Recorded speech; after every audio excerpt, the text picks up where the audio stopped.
qiyshiq devorlar bor уже, lekin zaif to'risi o'tadigan joyini o'zi qolmaydi. O'g'li mana shuncha bir 7, 8, 9, 10 santimetr atrofida masalan yotgan joylari ham bor. Qiyshiq devorlar bor odam уже. Mana shu yerga keling, mana shu yerga uni qarang.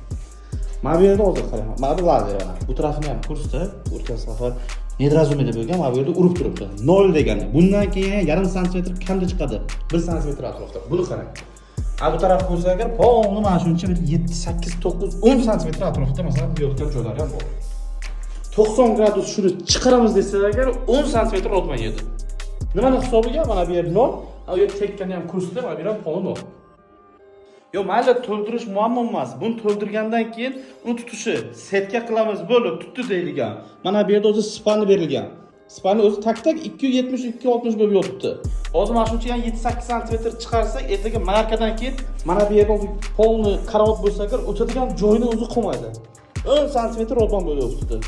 Bu nima qilish kerak? Shuni terayotgan vaqtiga masalan birdaniga застройщикmi, endi bilmadim, prorabmi, bilmadim, yo ustasimi? Kommentariyaga o'z fikringizni qoldiring. Shu holatda nima qilishimiz kerak biza? Bitta variant hozir ko'ryapman.